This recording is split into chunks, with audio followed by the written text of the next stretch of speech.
gimbal. It's charged now, it's got enough charge on it, and I've got a suction cup. So let's go see this Audi RS3.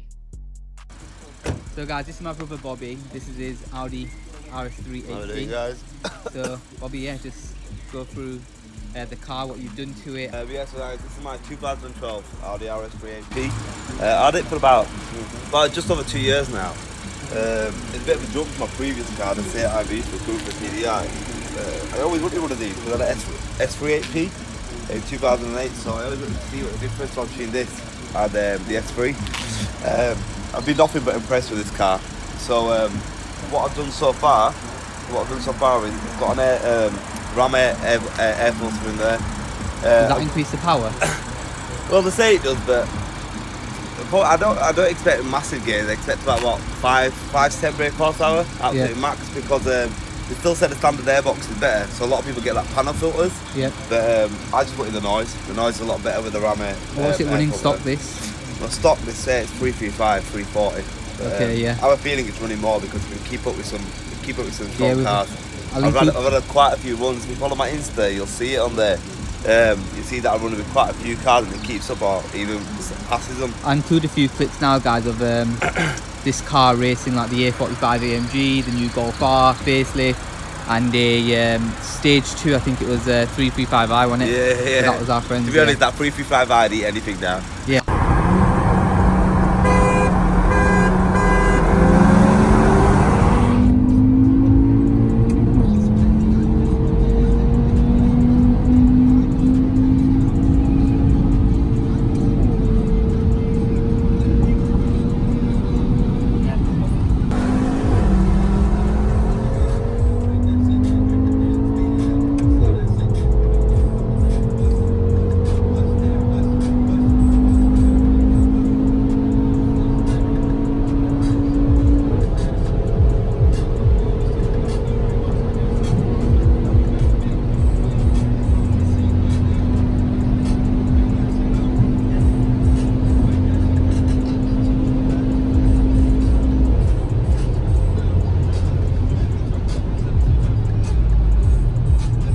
Stock, got a Ram air filter. It's got secondary decats as well.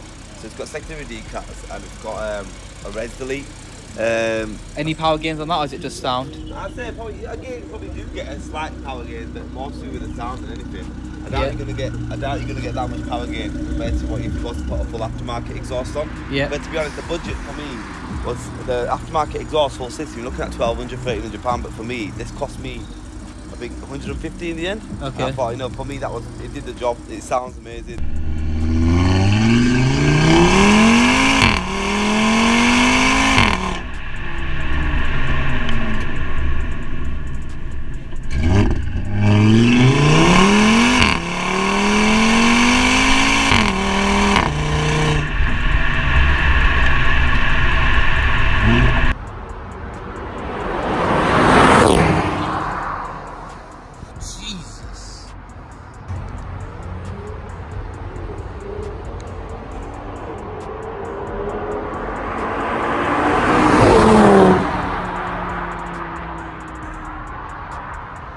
Yeah. The car's pretty much stock, apart from it's obviously got some H&R lowering springs on it.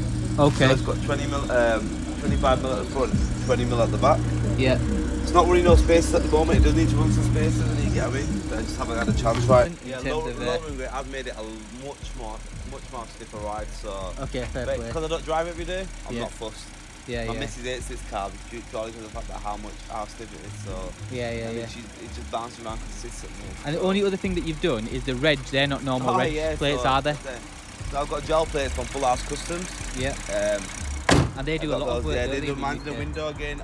I've only had issues with the police once, where they, saying that my plate should be down there, but to be honest, the grill looks so good without it. It does. And I said I don't drive it too much, and when I do drive it, I've probably been fortunate enough not to run into the police or not have any issue with it. Don't want to jinx that, but it is what it is. The car, I think the car looks wicked the way it is, and yeah, it does. Yeah. Run plates in the front. Definitely, yeah. No, I agree. But I just haven't had a chance right. So it's running like Michelin pallet sport 4S's at the front. Yeah. I still got the Conti sport contact 5s at the back, the ones that came with the car. Okay. They still got enough tread in it, so until they do run out, I will switch them over and get some. Okay, cool. apart from that, the car is pretty much stock. I do want to remap it, but not yet. I had a chance. So hopefully, we do got a VW days in France. Yeah. By then, though, I'm looking hopefully to take to MRC, get a stage 1. Yeah. But by then, I also want to get an intercooler as well. Yeah. So get a forged intercooler. So I'm looking at keeping an eye out for some decent deals on them. Because I do a lot of the work on the car myself. I'll be fitting it myself. Obviously, the software-wise, remapping it wise, we won't be taking it somewhere. But any hardware work, I'll do it myself. Okay, cool. And what's it like to drive? You know, this car gets a lot of sticks. If you watch, like, you know, professionals reviewing it, they give it like saying, the main one being the Chris Harris video. Yeah, they're not really rated. But for me, as everyday, as if I could drive this every day, I love it. I don't get no issues. And it looks amazing, yeah. That's what I mean. So it sticks well, it goes well. You know, it's got everything there. The 4-wheel drive is amazing. It helps loads. Yeah. Does it understeer or oversteer? Because I know there's loads of arguments about it does like understeer a little bit, but I wouldn't say like to the point it's where massive. where it's massive to the point where it causes issues. I do have an 034 motorsport rear anti-roll bar to fit on yet, because it does help a lot. Okay. I'm snipping it up a little bit at the back. Yeah. I just hadn't a chance to fit it, so I hope it could have had some amazing reviews about that. Yeah.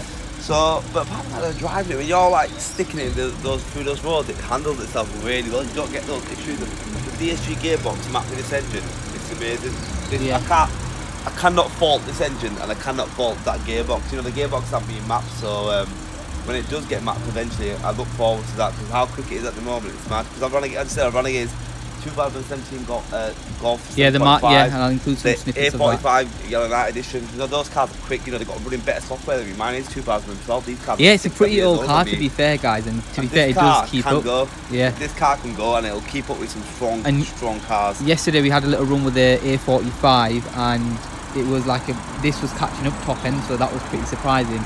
In terms of your other cars, just tell the viewers what you have.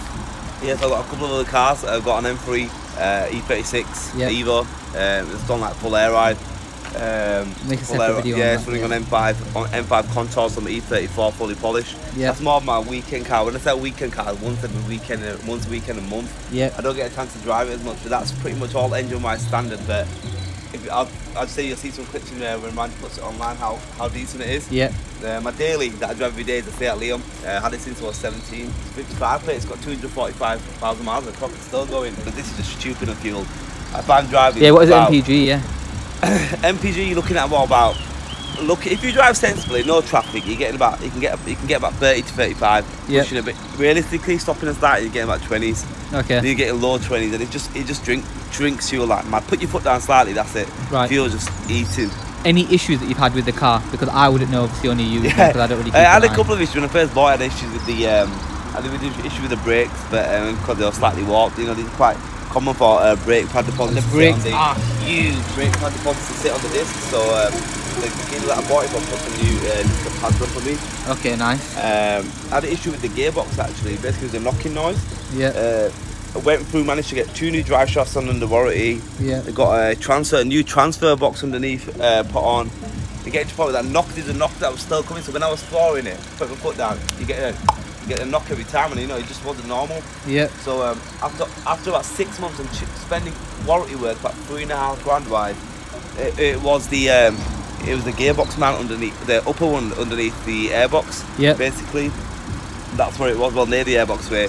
That's what was causing the issue, so obviously got that put under warranty. So I've had a lot of work done under warranty. Okay, fair enough. So it's not cost you anything, luckily? No, not to be honest, nothing. I've had 3 sets of brakes and it's all been done under warranty because I managed to speak to him and obviously explain to him that the brakes, disc pads are not being my issue. Okay. Like they've been either fitted incorrectly or the first set were just warped anywhere. Yeah. Second set fitted incorrectly. Yeah. Third set warped within 500 miles. So when I say warped, I mean when I'm braking, these are like you're getting that vibration which isn't normal. Yeah. So yeah. Okay, fair enough. That, though, and not just really this car actually. So on one of my old videos, you'll be able to see that we was in Germany on the autobahn and we actually hit like 160 something miles per hour. That sports button was activated, so this actually has a sports mode activated. What does that do? So it stiffens the sashay. Okay. You know, it makes the steering wheel a bit more responsive as well. Yeah. You know, it opens the valves and the exhaust. Yeah. You know, that it makes the accelerator much more responsive as well, which is what makes a difference when you run it without it, because the gears change quicker. Okay, so cool. it shoots up and down a lot quicker as well. So it does make a lot of difference again with the. I do want to straight pipe the car. Just turn it off now, just so we can see. Okay, I'm just going to quickly go to the back, guys, and show you how much of a difference that actually makes. So, Bobby, is that on or off now? Okay, that's off. Just turn it on. Yeah, you can hit and off. Yeah, so you can definitely, there's definitely a noticeable difference there, 100%.